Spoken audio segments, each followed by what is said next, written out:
Madam చెప్పండి, చెర్ల పైన కావచ్చు, కుంటల పైన కావచ్చు, గత కొన్నేళ్లుగా మీరైతే పోరాటం చేస్తున్నారు, అవి కాపాడుకోవాలని చెప్తున్నారు. దానికి అనుకూలంగా హైడ్రా పనిచేస్తుంది అనుకుంటారా మేడం? చూడండి, ఒక మొత్తం ఈ హైడ్రాలజీ ఆఫ్ లేక్స్, ఈ వాటర్ సిస్టమ్ని, ఈకో సిస్టమ్ని మొత్తం రెస్టోర్ చేయాలి అంటే అందులో ఒక స్టెప్ ఇది కీలకమైన స్టెప్ ఇదే కదా. ఫస్ట్ స్టెప్ ఆ లేక్ని మొత్తం రెస్టోర్ చేయాలంటే వాళ్ళు లేక్లో ఏదైతే భూమి మ్యానుఫ్యాక్చర్ చేసేసారో ఆ మ్యానుఫ్యాక్చర్ మీద ఒక కట్టడం తీసుకొచ్చారో ఫస్ట్ ఆ కట్టడం తీస్తే కదా అక్కడ భూమి అంతా తీస్తే అక్కడ విస్తీర్ణం వచ్చి అప్పుడు నాలాలమంతం అయ్యేది. ఇది ఫస్ట్ కీలకమైన స్టెప్ అయిపోయింది ఇప్పుడు. సో ఈ రిస్టోర్ చేయడంలో ఫస్ట్ స్టెప్ రిమూవల్ ఎంక్రోచ్మెంట్. కరెక్ట్గా అది రిమూవల్ ఆఫ్ ఎంక్రోచ్మెంటే చేస్తుంది. ఓకే మేడం, కానీ నాగార్జున గారు నిన్న ఒక ట్వీట్ చేశారు, ఏదైతే ఇది అక్రమంగా కూల్చివేస్తున్నారు, నోటీస్ ఇష్యూ చేయకుండా అక్రమంగా కూల్చివేస్తున్నారు, ఇది కేవలం కక్షపూరితంగానే కూల్చివేసారు, అక్కడ నా ఒక ట్యాంక్, వాటర్ ట్యాంక్ కూడా వేరే ల్యాండ్లో లేదు, నా సొంత ల్యాండ్లోనే ఉంది, పట్టా ల్యాండ్లో అని చెప్పేసి ఆయన బలంగా చెప్తున్నారు. చూడండి, ఏదైతే చెరువులో కొన్నిసార్లు మెయిన్ గవర్నమెంట్ శిఖం ఉంటుంది, పట్టా ల్యాండ్ కూడా ఉంటుంది. ఆ పట్టా ల్యాండ్ ఎందుకు వస్తుంది? మనకున్న రెవెన్యూ చట్టం ప్రకారము ఏమంటే అందులో ఎప్పుడైతే లేక్ ఎండాకాలంలో చిన్నగా అవుతుందో లేక్ బెడ్ ఎక్స్పోజ్ అవుతుంది. ఎక్స్పోజ్ అయినప్పుడు ఏమవుతుంది, ఇప్పుడు నిజాం నాటి రెవెన్యూ చట్టం అదే ఇప్పుడు కూడా ఉంది. అందులో ఏమనుంది, ఏదైతే ఎక్స్పోజ్ అయిన బెడ్లో వీకర్ సెక్షన్స్కి, వాళ్ళకి, దళితులకి, వాళ్ళకి రాసింది అక్కడ చాలా మెటికులస్గా. వాళ్ళకేమో చిన్న చిన్న కల్టివేషన్స్ కోసం వ్యవసాయం కూర్చొని భూమి ఎందుకు వేస్ట్ ఉండాలా అని చెప్పి వాళ్ళు క్లియర్గా ఏం చట్టంలో ఏం రాసింది, May 31st మీ పంట అంతా తీసుకెళ్ళిపోవాలా, ఎందుకంటే మాన్సూన్ కోసం రెడీ పెట్టాలా అని ఆ చట్టంలోనే ఉంది. సో అది అంత క్లియర్గా ఉంది ఆ చట్టం. సో ఇప్పుడు ఎవరి దగ్గర నుంచో ఈ పట్టాభూమి ఎవరికి ఇచ్చినా కల్టివేషన్ కోసం, సరే వాళ్ళ దగ్గర నుంచి నాగార్జున గారు తీసుకున్నారు, నో ప్రాబ్లం. కానీ అది పట్టాభూమి కానీ శిఖాం భూమి కానీ ఏమైనా కానీ లేకే ఉంటుంది.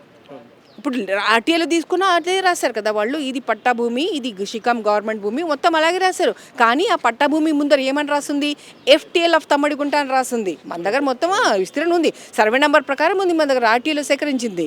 సో కాబట్టి ఆ సర్వే నెంబర్లో అది ఎవరి పేరునే ఉండని, గవర్నమెంట్ పేరు ఉండని, పట్టా ల్యాండ్ ఉండని, పట్టా ల్యాండ్ అని ఉంది. పట్టా ల్యాండ్ ఉన్నా కానీ అది FTL ఉన్నప్పుడు మీరు ఏ పేరులో ఎవరి పేరులో పట్టా ఉన్నా దాంట్లో మీరు కావాలా నాగార్జున గారు టమాటో పండించుకోండి, పచ్చిమిర్చీలు పండించుకోండి, మీరు కుకుంబర్ పండించుకోండి, అంతే. కన్స్ట్రక్షన్ చేయరాదు, అదే రూల్. కావాలంటే మీ పేర్లు ఎప్పటికైనా పెట్టుకోండి, ఖయామత్తకు పెట్టుకోండి, కానీ పంట చేయొచ్చు, కన్స్ట్రక్షన్ కూడదు, ఇది రూల్. ఓకే మేడం, అటు జన్వాడ ఫామ్ హౌస్ మీద కూడా అనేక చర్చలు జరుగుతూ ఉన్నాయి, అటు కోర్టు కూడా స్టే విధించింది, ఇది ఎట్లా చూసుకోవచ్చు మేడం? జన్వాడ దగ్గర కూడా జరిగింది, కోర్టు స్టే అంటూ ఏమి ఇవ్వలేదు, అవి ఏం పడగొట్టకండి, ఉంటే పడగొట్టండి అని రూల్ అదే కదా.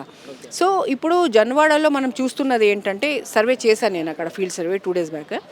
అక్కడ చూసింది ఏంటంటే ఇది మొత్తం బల్కాపూర్ నాలాని మొత్తం పూడి చేసి రోడ్ చేసి చిన్నగా సందుకి నీళ్ళకి వదిలేశారు. అందులో కూడా మొత్తం ఇప్పుడు పైపులు వేసేసి పని జరుగుతూ ఉంది, అంటే మధ్యలో పని ఆపేశారేమో మరి, మొత్తం చూశాను నేను. అది కాకుండా ఈ నాలా మీదనే పెద్ద కాంక్రీట్ది వీళ్ళ పెద్ద బ్లాక్ గేట్ అదంతా అవన్నీ కన్స్ట్రక్ట్ అయ్యి ఉన్నాయి. సో ఇప్పుడు అక్కడ జరిగిన ధ్వంసం ఏంటి, ఇమీడియట్గా ఈరోజు తక్షణం కూల్చాల్సిన అవసరం ఉన్నది ఏంటి, ఆ బల్కాపూర్ మొత్తం పూడిక తీసి దాన్ని రెస్టోర్ చేసేయాలి, అది నాలాది. ఓకే, దాని తర్వాత ఆ బల్కాపూర్కి నాలాకి మళ్ళీ బఫర్ జోన్స్ ఉంటాయి. ఆ బల్కాపూర్ నాలా మీదే ఉన్న ఆ గేటు, ఆ సిమెంట్ స్ట్రక్చర్ అవన్నీ పోవాలా, దాని బఫర్ జోన్ నేను లోపల పెడితే ఆ అప్రోచ్ రోడ్ వేసుకున్నారు వేరే సర్వే నెంబర్ నుంచి, అవన్నీ పోవాలా.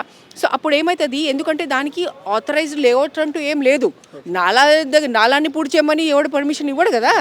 సో అక్కడ ఎవడు రోడ్ వేసినా నాకు అనవసరం. ఇప్పుడు రెస్టోర్ చేసి తక్షణం చేయాల్సింది ఏంటి, ఆ రోడ్ ఏదైతే వేసారో నాలో అది మొత్తం తీసేయాలా, ఆ స్ట్రక్చర్స్ ఉన్నాయి అది తీసేయాలా, బఫర్ జోన్ మొత్తం ఎస్టాబ్లిష్ చేసేయాలా.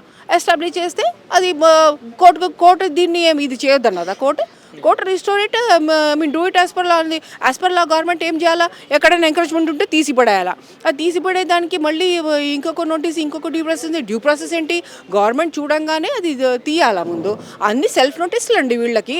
ఆల్రెడీ వాళ్ళకి తెలియదా మనం ఏమేమి అవకతవకలు చేసాం, అవకతవకలు ఉన్నాం కాబట్టి కదా ఆయన అనౌన్స్ కూడా చేసిండు. పైగా ఆయన ఒక మినిస్టర్ అయి ఉండి ఆయన లీజ్కి తీసుకుంటున్నా అని చెప్పారు, అది మనం నమ్మేయాలా. ఆయనది కాదు అంటున్నారు. ప్రదీప్ గారు అది ఏదైతే రిట్ వేశారో అందులో ఆయన ఎక్కడైతే లీజ్కి ఇచ్చినట్టు ఒక ముక్క కూడా లేదు. అది తందే అని చెప్పారు. ఈయన లీజ్ అంటున్నారు. గుడ్. సో లీజ్కి తీసుకున్నప్పుడు నేను ఒక మామూలు మనిషి కాదు, ఒక మామూలు మనిషి ఉన్నా నేను చూడాల్సిన అవసరం నాకుంది. ఒక మినిస్టర్ ఉండి ఏమేమి చూడాలండి? పైగా ఆయన మినిస్టర్ దాని మీద. అది ఏంటది? అది catchment area protected GO111 area. అది ఒక బల్కాపూర్ నాలా. అది అంటే నేను ఇంకా డబుల్ ట్రిపుల్ చూడాలా నేను, ఎట్లా ఉంది నాలా సంగతి, ఎట్లా ఉంది అది, ఎట్లా ఉంది అని. అవన్నీ చూడకుండా ఏమైనా ఉంటే చెప్పండి నేను తీస్తా అంటే అసలు మనం ఎంత షేమ్ అండి అది. ఓకే మేడం, ఇప్పుడు 111 జీవోలో కూడా గత ప్రభుత్వం రద్దు చేసుకుంటూ జీవో ఇష్యూ చేసింది. దానిపైన ఫోకస్ పెట్టే అవకాశం ఏమైనా కనిపిస్తుందా మేడం? దానిపైన 111 జీవో పైన ఫోకస్ పెట్టే అవకాశం ఏమైనా ఉందా? ఇది ఇప్పుడు GO111 వేరు, FTL పరిధి వేరు, బఫర్ జోన్ వేరు. ఓకే, ఇప్పుడు మనం ఓరో స్పోర్ట్స్ ఏదైతే కూల్చివేత జరిగిందో, ఇక్కడ తర్వాత ఇంకొక శంకరపల్లి కట్టు ఒక వైట్ బిల్డింగ్ కూడా జరిగిందో, ఇవన్నీ ఏంటి FTLలో ఉన్నవి. ఓకే, సో దానికి 100% ఆఫ్ FTLలో ఉన్నాయి, అవి కూడా కొట్టారు. గుడ్. దాని తర్వాత ఇప్పుడు ఈ నాలా రెస్టోరేషన్కి ఇవి నాలాని ఎటువంటి నాలా అనగానే అది మొత్తం పోతుంది. అది ఇప్పుడు క్యాచ్మెంట్ ఏరియా అన్నది GO111. GO111 ఏంటి? 10 kilometers radius of catchment area of Usman Sagar and Himayat Sagar is the GO111, which is having 84 villages. So ఇప్పుడు దాని మీద GO111 ఇప్పుడు అమల్లో ఉంది. ఎందుకు ఉంది? గత ప్రభుత్వం కేసీఆర్ ప్రభుత్వం ఏదైతే GO69 విడుదల చేసి GO111 లేదు పో అన్నాడో, ఈయన రాగానే GO69 పక్కన పెడుతున్నాను అని చెప్పారు. అబేయన్స్ పక్కన పెడుతున్నాను అనగానే ఇప్పుడు అక్కడ ఏం అమల్లో ఉంది? GO111 అమల్లో ఉంది. సో కాబట్టి GO111 ఇప్పుడు అమల్లో ఉంది. కానీ అప్పుడు TPCC కమిటీ మెంబర్గా కూడా నేను 23-24 సూచనలు ఇచ్చాను. సో దాంట్లో వాళ్ళు ఇంకా పటిష్టం చేయాల్సిన అవసరము. అక్కడ రైతులతో మాట్లాడినప్పుడు వాళ్ళు చాలా ఇంట్రెస్ట్గా ఉన్నారు. వాళ్ళు అమ్ముకోవడానికి మాత్రం ఇంట్రెస్ట్ లేదు. ఒక ఓనర్ కాకుండా ఉండడానికి ఎవరు సిద్ధపడి ఉంటారు? వాళ్ళు ఏం లేదు. వాళ్ళు ఒక్కటే ఏమన్నారంటే, we want hear more and more facilities for what అంటే GO111లో హార్టికల్చర్, ఫ్లోరికల్చర్ అన్ని పని రాసున్నాయి అందులో. GO111 తెలుగులో అనువాదం చేసి అందరికి ఇవ్వండి అయ్యా అని చెప్పాను నేను. అది అట్లా చేస్తే వాళ్ళకి తెలుస్తాయి వాళ్ళవి ఏమున్నాయో, అవన్నీ ఉన్నాయి. సో వాటిని ఇప్పుడు ఎంకరేజ్ చేసి ఆర్గానిక్ కల్టివేషన్ ఎంకరేజ్ చేసి, ఇంకోటి వాళ్ళు చాలా కీలకమని చెప్పారు. వాళ్ళు చెప్పారు, మేము ఇక్కడ టమాటాలు పండించుకుంటే సిటీ ఏమో బెంగళూరు టమాటాలు తింటుందా అని అడిగారు. ఎంత కరెక్ట్ ప్రశ్న అది. సో అక్కడ ఆర్గానిక్ కల్టివేషన్ చేసి, ఆ ఆర్గానిక్ కల్టివేషన్ మొత్తం మనమేమో సిటీకి సరఫరా చేసుకోవాలా? ఎక్కడి నుంచో తీసుకురావడం మనకేం పని? మనం అక్కడ నుంచి కావాలంటే ఎక్స్పోర్ట్ చేస్తాం. పైగా ఇంకా ఆఫ్రికా లాంటి కంట్రీస్లో కూడా వాళ్ళు వరల్డ్కి ఫ్లవర్స్ ఎక్స్పోర్ట్ చేసి అసలు దండుగా ఎన్నో వందల కోట్లు వాళ్ళ సంపాదించుకుంటున్నారు. వీటన్నిటిని ఇక్కడ మనం ఒక స్వర్గం తయారు చేయొచ్చు. ఆ GO111 ఏరియా మొత్తము వాళ్ళకి అక్కడ ఎంకరేజ్ చేసి, ఎందుకంటే ఆ ఫ్లోరికల్చర్కి ఎక్కువ ఇది కూడా అవసరం ఉండదు మనకి, పెస్టిసైడ్స్ అవి. సో అట్లా అవన్నీ ఎన్నో రకాలుగా వాళ్ళకి ఆదాయం వచ్చేటట్టు, ఇది వరల్డ్ మొత్తం దునియా మొత్తం ఇట్లా కళ్ళు తిరిగేటట్టు మనం అట్లా తయారు చేసుకునే ఎన్నో అవకాశాలు ఉన్నాయి.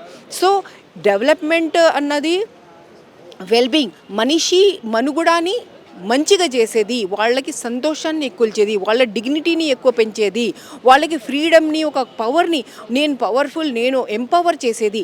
వీటి ద్వారా మనము మన గ్రోత్ని, మన GDPని ఎంచుకోవాలి. కానీ మన ఊరికి ఒక కేబుల్ బ్రిడ్జ్ కట్టేసాం దుర్గం చెరువు మీద, ఏమైందంటే కిందకి దుర్గం చెరువు నువ్వు ముక్కలు చేసినావు నువ్వు. ఓకే మేడం, అటు పల్ల రాజేశ్వర రెడ్డికి చూసుకున్నట్టయితే ఈ నిన్న మొన్న తెర మీదకి వస్తుంది ఆయన భాగవతాలు. అలాగే ఒక చెరువును కాస్త ప్రైవేట్ చెరువుగా మార్చుకొని ఆయన ఒక జీవో గతంలో కోర్టు నుండి ఆర్డర్ తీసుకొచ్చుకుంది. దాన్ని ఎట్లా చూడొచ్చు మేడం? స్పష్టంగా అక్కడ తూము ఉంది, పాత టీపన్లో క్లియర్గా చెరువు అని ఉంది. ఇప్పుడేమో ఆయన ఓన్ ల్యాండ్ అని చెప్పేసి అక్కడ కోర్టు నుండి ఆర్డర్ వచ్చింది. ఇది ఎట్లా చూసుకోవచ్చు మేడం? అదేనండి నేను చెప్పిన, నా చాలా కేసెస్ ఉన్నాయండి హైకోర్టులో. ఎందుకు నాకు ఈ పట్టా గేమ్ అన్నది, పట్టా స్కామ్, పట్టా గేమ్ అని ఎందుకు అంటానంటే, నా ప్రతి కేసులో ఇప్పుడు హైకోర్టులో నాది దాదాపు 7 to 8 పిల్స్ ఉన్నాయి.